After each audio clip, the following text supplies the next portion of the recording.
इंसान दुनिया की वाहिद मखलूक है जो जंग और तबाही चाहता है और इसके लिए हथियार बनाता है। ये कहानी भी दो सुपर पावर्स के दरमियान चलती ऐसी जंग की है जिसे एक तीसरी मखलूक ने मुदाखलत करके खत्म किया है। ऐसा क्या हुआ ये जानने के लिए आए शुरू करते हैं। कहानी की शुरुआत 1989 के साल से होती है जब अमेरिका नेवी की एक सबमरीन समुद्र की गहराई में दिखाई जाती है जिसे 4 लोग ऑपरेट कर रहे थे। ये सबमरीन समुद्र में पेट्रोलिंग के लिए गई थी और हेडक्वार्टर से उन लोगों को गाइड किया जा रहा था। सबमरीन के कैप्टन को स्क्रीन पर कोई चमकती चीज नजर आती है जिसका पीछा करते हुए वो देखते हैं। वो चीज अचानक सबमरीन की तरफ बढ़ने लगी है। उसके करीब से गुजरते ही सबमरीन का इलेक्ट्रिक सिस्टम बंद हो जाता है और वो झटके खाने लगती है, लेकिन कुछ ही देर बाद ठीक हो जाती है। सबमरीन जब तक कैप्टन के कंट्रोल में आता है तब तक सबमरीन एक पत्थर से टकरा गया था जिस कारण उसके मेन सिस्टम में आग लग जाती है और वो टूटने लगती है। ये देखकर कैप्टन सबमरीन की लास्ट लोकेशन लॉन्च कर देता है ताकि हेडक्वार्टर को पता चल सके। अमेरिका को सबमरीन के डूबने की वजह नहीं पता थी तो वो सोवियत यूनियन पर शक करने लगता है। कुछ समय पहले अमेरिका ने सोवियत यूनियन का अटैकर डिटेक्ट किया था जो उनके डूब जाने वाले सबमरीन में मौजूद न्यूक्लियर वेपन को लूटने के लिए आया था। असल मुजरिम का पता लगाने के लिए अमेरिका जल्द से जल्द अपने इस डूब जाने वाले सबमरीन को ढूंढना चाहता था। तभी उन्हें पता चलता है एक भयानक तूफान उनके डूब जाने वाले सबमरीन की ओर बढ़ने लगा है, लेकिन वो लोग हैरान थे कि बिना किसी वार्निंग के ये तूफान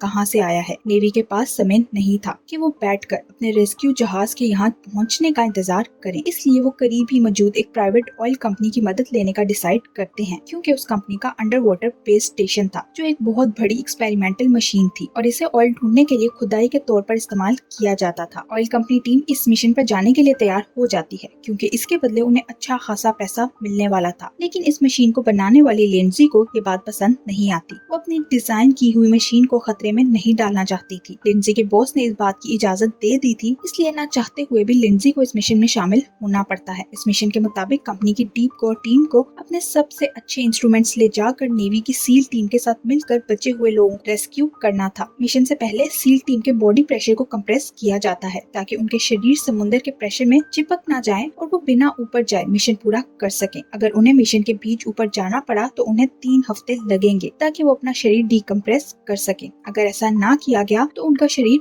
फट जाएगा, इसलिए वो मिशन के बीच ऊपर नहीं जा सकते थे। उनके पास बहुत कम समय था। समुद्र में जाने से पहले लिंडजी अपनी टीम को समुद्र की गहराई में जाने वालों को एक बीमारी HPNS के बारे में जानकारी देते हुए कहती है। ये बीमारी समुद्र की गहराई में जाने वाले हर 20 में से एक इंसान को जरूर होती है, कोई इंसान जितना भी फिट क्यों ना हो, ये बीमारी उस पर असरअंदाज हो सकती है। लिंडजी अपनी टीम को इस बीमारी के सिम्टम्स बताते हुए कहती है, इस बीमारी में हाथ कांपने लगते हैं। जैसे ये बीमारी हो जाए वो कमजोर पड़ने लगता है और उसका दिमाग ठीक से सोचना बंद कर देता है। लिंडजी का बिहेवियर शुरू से ही अपनी टीम के साथ ठीक नहीं था, इसलिए सील टीम का लीडर कॉफी उसकी बातों को इग्नोर करके वहाँ से चला जाता है क्योंकि उन्हें पहले ही इस सब के बारे में बता दिया गया था। लिंडजी की अपनी टीम के मेंबर्स भी कुछ खास इज्जत नहीं करते थे। लिंडजी को उसका हस्बैंड बर्ड इसी जगह पर उस मशीन को डिजाइन करते हुए मिला था जिसके बाद उन दोनों ने शादी कर ली थी, लेकिन कुछ समय बाद उन दोनों में लड़ाइयाँ होने लगी थी, इसलिए अब वो दोनों डिवोर्स लेने का सोच रहे थे। बहुत समय के बाद दोबारा इस मिशन पर मिलने पर भी लिंडजी बर्ड से झगड़ने लगती है, जिस पर बर्ड का दिल एक बार फिर से टूट जाता है। वो लिंडजी को अभी भी लाइक करता था और उससे डिवोर्स नहीं लेना चाहता था, लेकिन लिंडजी के दिल में अब उसके लिए कोई फीलिंग्स नहीं थी। मिशन की शुरू होते ही सब लोग सबमरीन को ढूंढने के लिए अपनी मिनी सबमरीन की मदद से समुद्र की गहराई में डाइव करते हैं, जहां उन्हें 4000 फीट की गहराई में क्रैश सबमरीन नजर आती है जिससे कोई रेडिएशन तो लीक नहीं हो रही थी, लेकिन उसके अंदर पानी चला गया था। इसका मतलब था अब सबमरीन के अंदर के लोगों में से किसी की भी जिंदा बचने की उम्मीद नहीं थी। दोनों टीम्स सबमरीन को कवर करने के लिए अलग हो जाती हैं। सील टीम सबमरीन के न्यूक्लियर सीक्रेट की खोज लगाने लगती है। कोर टीम के बर्ड और विल्स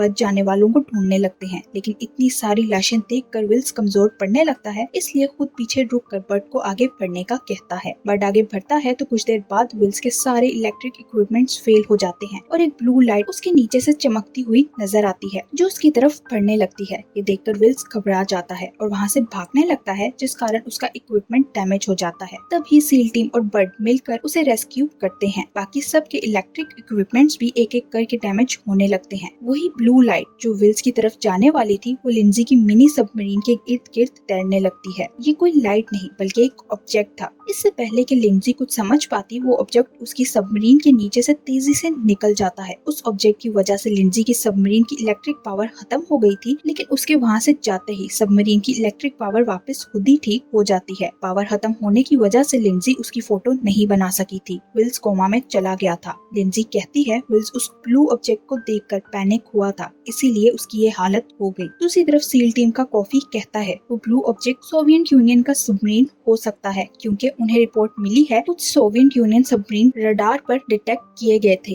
लेकिन अब उनका कुछ पता नहीं कि वो कहाँ गए। सील टीम का सीनियर उन्हें प्लान बी एग्जीक्यूट करने और अगले कमांड का इंतजार करने का इंस्ट्रक्शन देता है। तभी डीप कोर टीम टीवी पर इस बारे में न्यूज देखती है तो उन्हें शक होने लगता है कि ये सिर्फ रेस्क्यू मिशन नहीं है, क्योंकि न्यूज के मुताबिक अमेरिका ने कुछ देर पहले सोवियत यूनियन की अटैक शिप को मार गिराया था। इसलिए अब अमेरिका और सोवियत यूनियन के बीच वॉर की टेंशन बढ़ने लगी थी। इससे पहले कि वो लोग सील टीम से इस बारे में पूछते, seal team deep core team से बिना पूछे ही उनकी सबमरीन लेकर निकल जाती है। कोर टीम के बेस स्टेशन के ऊपर एक तूफान तबाही मचा रहा था। इससे पहले कि वो तूफान उनकी बेस स्टेशन तक पहुंचकर उनके प्लेटफॉर्म को तबाह करता, उन्हें ऊपर जहाज के साथ कनेक्टेड केबल को अपने प्लेटफॉर्म से डिस्कनेक्ट करना था। लेकिन जिस सबमरीन की मदद से वो ये कर सकते थे, उस सबमरीन को सील टीम ले जा चुकी थी। उधर सील टीम प्लान बी के मुताबिक न्यूक्लियर वॉर हेड्स के साथ कुछ करने की कोशिश करती है। इसी बीच कॉफी नोटिस करता है उस पर HPNS का असर पड़ रहा है। अपना काम खत्म करने के बाद वो वापस आते हैं, लेकिन तब तक बहुत देर हो चुकी थी। तूफान की तेज लहरों की वजह से जिस क्रेन ने जहाज और बेस स्टेशन को केबल की मदद से जोड़ रखा था, वो तूफान की लपेट में आकर टूट जाती है और अगले ही लम्हे क्रेन टूटकर बेस स्टेशन के सामने गिर जाती है।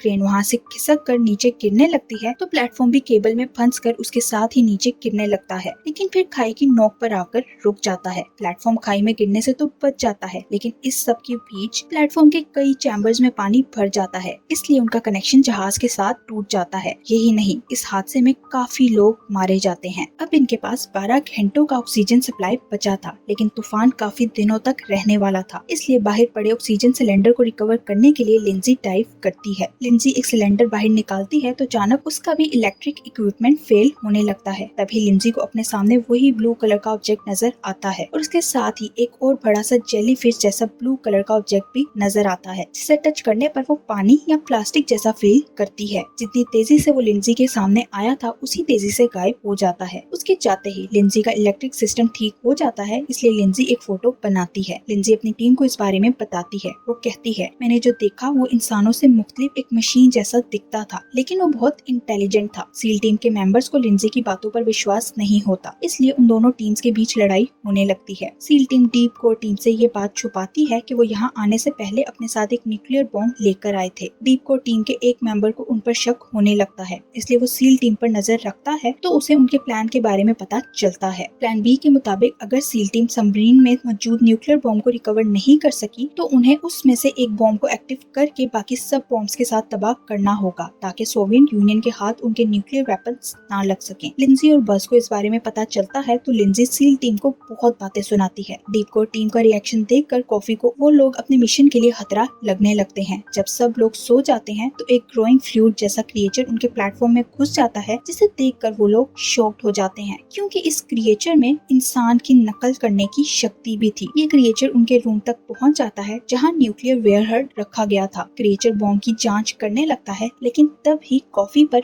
HPNS का असर पड़ने लगता है, जिसे देखकर वो घबरा जाता है, लेकिन कॉफी उसे डरा कर वहाँ से भगा देता है। कॉफी कहता है ये सब रशियंस ने न्यूक्लियर बॉम्ब को लूटने के लिए किया है। अब कॉफी सोचता है उसे खुद ही कुछ न कुछ करना होगा, क्योंकि नेवी के साथ उसका कांटेक्ट खत्म हो गया था और ना ही वो अगले ऑर्डर्स के आने का इंतजार कर सकता था। कॉफी न्यूक्लियर बॉम्ब को एक मिनी रोबोट के साथ जोड़ देता है। फिर वो रोबोट में उस जगह जाने की प्रोग्रामिंग कर देता है जहाँ लिंजी ने उस क्रिएचर को आखिरी बार देखा था, जिसके बाद कॉफी गन पॉइंट पर डीप कोर टीम के मेंबर्स को चैम्बर में लॉक कर देता है ताकि वो कोई मसला ना कर सके। डीप कोर के मेंबर उसे ऐसा करने से मना करते हैं, लेकिन HPNS की वजह से कॉफी पूरी तरह पागल हो गया था। नेक्स्ट सीन में कॉफी बड़ी सबमरीन लेकर वहाँ से निकल जाता है। इधर डीप कोर के मेंबर्स किसी तरह खुद को चैम्बर से निकालने में कामयाब हो जाते हैं, इसलिए बर्ट कॉफी की सबमरीन पर कूद जाता है और उसमें से रोबोट को निकाल लेता है। मौका देखकर कॉफी बर्ट पर अटैक करने लगता है, लेकिन उसी वक्त लिंजी अपनी मिनी सबमरीन लेकर वहाँ पहुँच जाती है और वो कॉफी पर हमला कर देती है। उनके बीच लड़ाई होने लगती है और इसी बीच रोबोट बर्ट के हाथों से छूटकर खुद ही समुद्र में चला जाता है। लड़ाई के बाद दोनों का सबमरीन पूरी तरह डैमेज हो गया था। कॉफी का सबमरीन बहुत ज्यादा गहराई में जाकर पिचक जाता है। इधर लिंजी और बर्ट डूब डूबने लगते हैं। दोनों के पास एक ही डाइविंग सूट था। लिंजी डिसाइड करती है मुझे डूबना पड़ेगा। वो बर्ड से कहती है तुम मेरी लाश को जल्द से जल्द प्लेटफॉर्म की तरफ ले जाना। वो कहती है अगर मैं जिंदा रही तो तुम मुझे ईसीजी की मदद से ठीक कर सकते हो। लिंजी के डूबने के बाद बर्ड उसे प्लेटफॉर्म पर ले जाकर ईसीजी की मदद से उसे रिवाइव करने की कोशिश करता है, लेकिन बहुत कोशिश के बाद भी लिंजी रिवाइव नहीं होती। बर्ड हार नहीं मानता और वो लिंजी को होश में लाने की कोशिश करता रहता है। बहुत समय की मेहनत के बाद आखिरकार लिंजी को होश आ जाता है। अब उनके सामने एक और बड़ी समस्या थी। वो बॉम्ब 20,000 फीट की गहराई में गिरा था जो 2 घंटे बाद फटने वाला था। बर्ड सील के सबसे एडवांस सूट और ब्लू लिक्विड की मदद से समुद्र की गहराई में जाकर उस बॉम्ब को डीएक्टिवेट करने का डिसाइड करता है। बर्ड समुद्र की गहराई में जाता है जहाँ समुद्र का एक्सट्रीम प्रेशर उस पर अपना असर दिखाने लगता है। बर्ड को बहुत ज्यादा सर्दी महसूस होती है जिस कारण उसके हाथ भी सुन्न होने लगते हैं और वो अपने होश खोने लगता है। 20,000 फीट की गहराई में जाते ही उसके इलेक्ट्रिक इक्विपमेंट का हेडलाइट प्रेशर की वजह से फट जाता है। इधर लिंजी जो अब तक उससे बहुत गुस्से से बात कर रही थी, अब उसका होश ठीक रखने के लिए उसके साथ अपने दिल की बातें करने लगती है। वो बर्ड से कहती है मैं भी तुम्हें लाइक करती हूँ, लेकिन तब तक बहुत देर हो गई थी क्योंकि बर्ड एक चट्टान से टकरा गया था। 20,000 फीट की गहराई में पहुँचते ही बर्ड को बॉम्ब मिल जाता है जिसे वो डीएक्टिवेट कर देता है। ये गुड न्यूज सुनने के बाद बर्ड अपनी टीम को बताता है उसके पास ब्लू लिक्विड खत्म हो चुका है जो सिर्फ वन वे जाने के लिए मौजूद था। बर्ड अब वापस नहीं जा सकता था, इसलिए अब उसे यहाँ मरने का इंतजार करना होगा। तभी बर्ड को वही चमकता हुआ ऑब्जेक्ट नजर आता है जो लिंजी ने देखा था। ये ऑब्जेक्ट असल में आधे एलियन और आधे मछलियों जैसे नजर आते थे। ये ऑब्जेक्ट बर्ड का हाथ पकड़कर उसे अपनी छोटी सी दुनिया में